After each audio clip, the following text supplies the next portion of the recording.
Much of Ocean County's history has had to do with the ocean. In fact, it's easy to say that Ocean County is the ocean. Well, it is, but it's also much more. Acres of pines,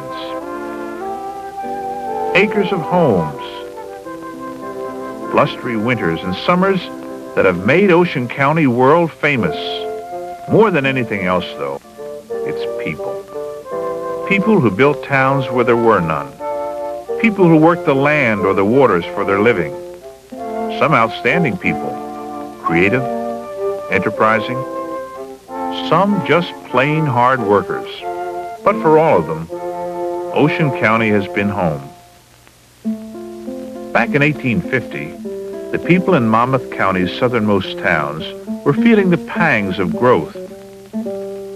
So a new county, to be called Ocean, was created by an act of the New Jersey State Legislature on February 15, 1850. Within months, construction began on a county courthouse. This courthouse, erected in Toms River. The bricks were hauled up from the river along Allen Street. And by September 1851, the building was complete. Throughout its colorful history, Ocean County farmers have earned their living from the land.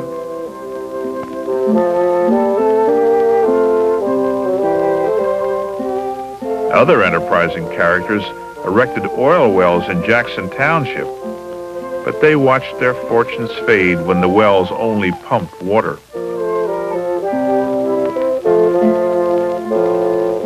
Some sought to make a fortune, but most were content just to make a living, growing berries, mining sand, cutting ice or working poultry farms, collecting salt hay or seaweed. They called the seaweed eelgrass. And the B.J. Kinsey Sea Moss Company, operating out of what is now Harvey Cedars, was one company that did a healthy business selling bug-proof, fire-resistant eelgrass for use in coffins, mattresses, and the upholstery in Model T Fords. By far, the most bountiful of Ocean County's offerings have come from the sea. Oysters, clams, scallops, and fish. Great pound fisheries all along the coast reap the daily harvest.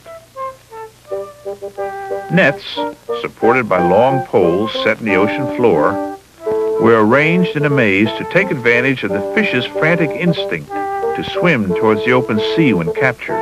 On a good day, when the fish were running well, nets could be emptied twice, and boats came in so full that horses were used to drag the catch up from the surf. Fishermen were a rugged lot. Many were immigrants, Norwegians, Danes, Swedes, Portuguese, and Austrians. Fishing today is still a profitable industry and a popular sport.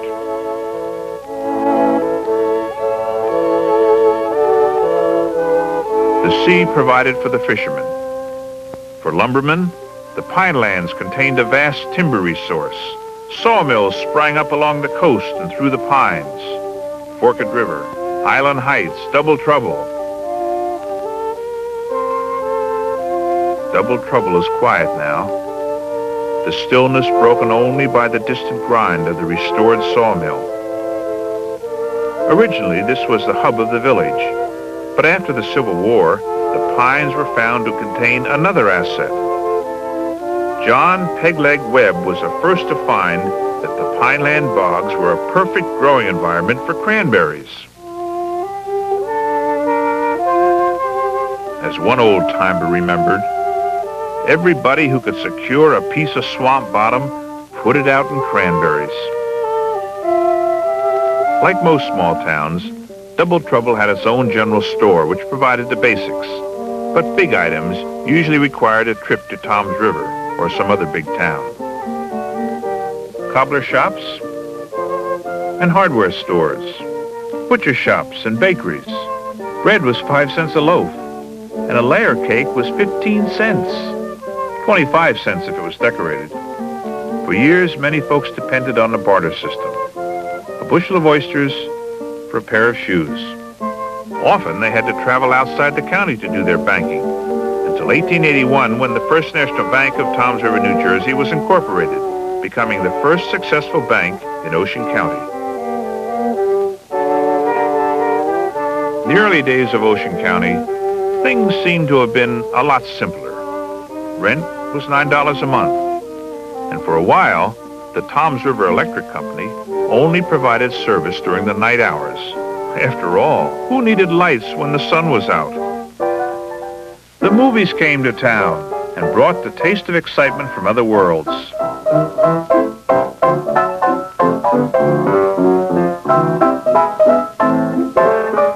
And movies became a great new pastime. In New Egypt, Rube Thompson used to walk through the streets with a megaphone shouting, "Come one, come all, big and small, to see the movie in Myers Hall." Oh, those were grand times. And there wasn't anything like a celebration to get people out. May Day, baby parades, and of course, the 4th of July.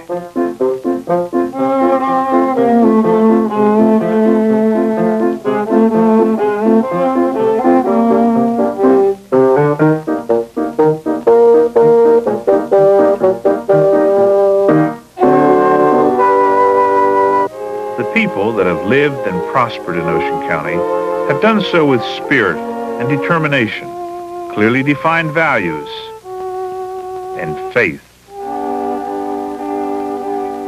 Churches were organized and built, first Quaker, Baptist, Methodist, and as communities grew more diverse, new religions were introduced to the area.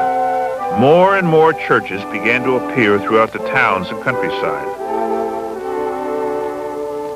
And schools, they were built and filled with youth, some eager to learn and some just eager. Students walked to school or were fetched by horse-drawn school buses, which were later replaced by more up-to-date conveyances.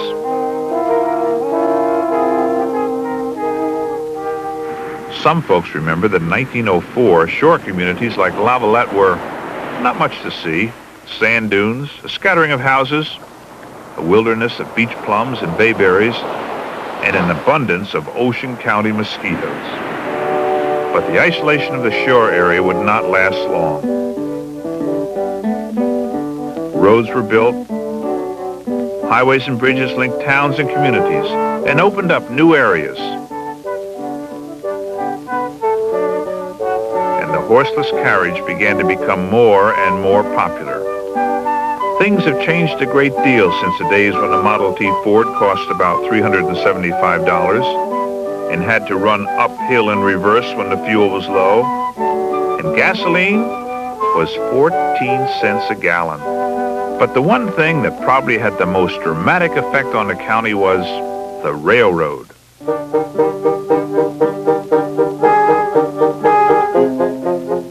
During the latter part of the 1800s, tracks were laid, opening up new markets. Produce, goods, fresh fish were shipped out daily, headed for the big cities of New York and Philadelphia. Folks came to rely heavily on the rail lines. In 1886, when the railroad was rerouted to bypass Tuckerton, ingenious clam diggers rigged a flat car with sails to run along the tracks and carry barrels of clams to market.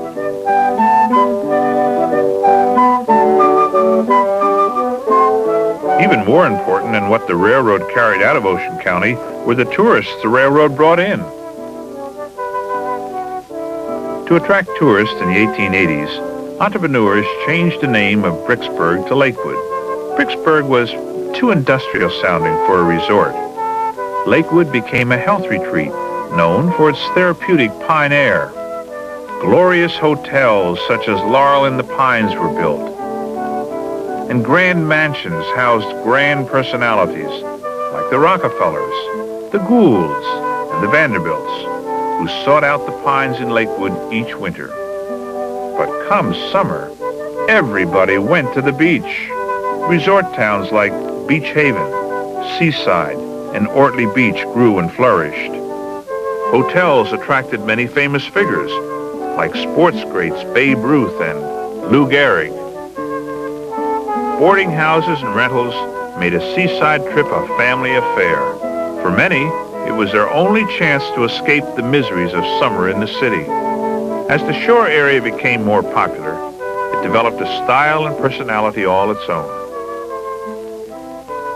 And then, in 1916, Frank Freeman took over a floundering beach business, updated it with modern rides, and suddenly seaside amusements became a popular attraction. The amusements have gotten bigger and better, with more razzle, more dazzle, more squeals of delight. But the biggest attraction of all has always been the beach.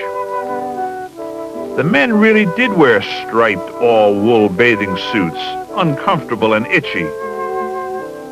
And women wore high canvas bathing shoes that laced up, black stockings like leotards, and over all that, a woolen dress, black of course.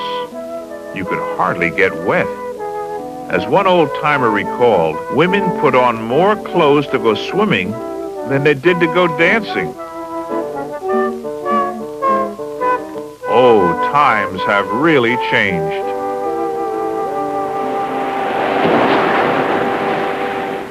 The Toms River Yacht Club, America's second oldest sailing society, was founded in 1870 with the purpose of encouraging yacht building, naval architecture, maintenance of boats and yachts, social recreation in yachting, and cultivation of naval science.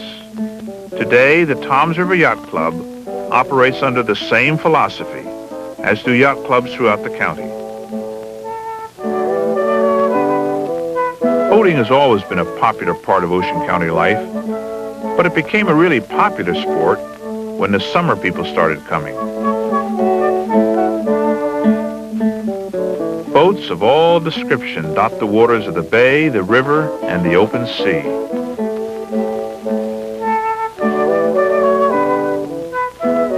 Ocean County was the scene of some of the earliest organized life-saving activity in the country.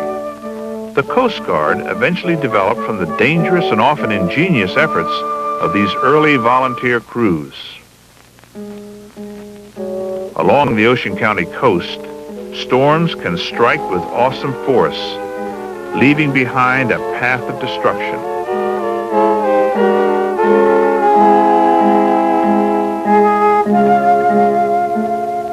Barnegat Light, a grand sentinel to the sea.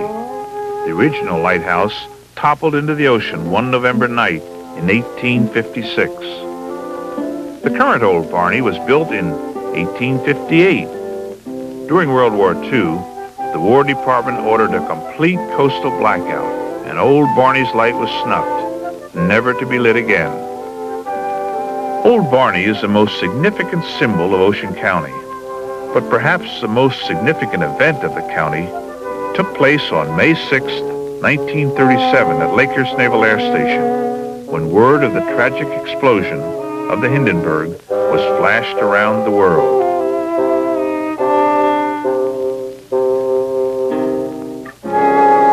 Just as events in Ocean County have affected the nation, and indeed the world's happenings have affected Ocean County as well. An old-timer remembered that when Prohibition came in 1918, rumors of rum runners whispered through the pines.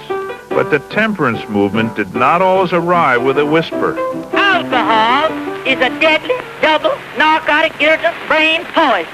It clogs the liver, it rots the kidneys, it inflames the stomach, it hardens the arteries, it weakens the heart, it softens the brain, it lowers the defensive power of the white blood corpuscles, it decreases the oxygen-absorbing and oxygen-carrying power of the red blood corpuscles, is just as truly a habit-forming poison as morphine or cocaine, and if you drink enough of it, it'll give you a green brain and a red nose and a white liver and a black heart and put a yellow streak clear through you.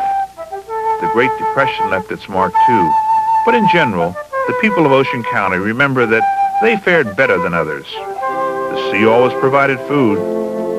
Through history, the people of Ocean County have proved to be a proud people, self-sufficient and diverse, but with a strong relationship to their surroundings, to the sea and the shore,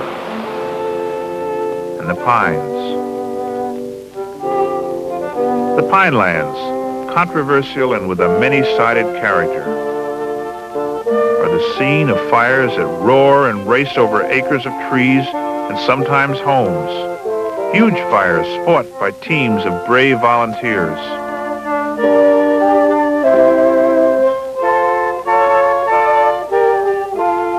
It's all Ocean County. Magnificent times and hard times, and change.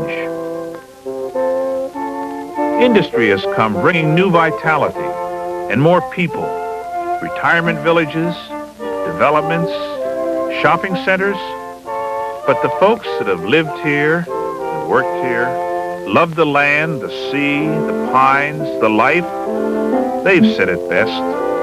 Every morning when I get up, I look out to sea and I figure I'm looking God right in the face. And another said, we're not going to live too long, but by God, we've seen it all. We saw the greatest. The future? Well, that's in our hands for now. But if the past is any measure, oh, it's going to be a great future, too.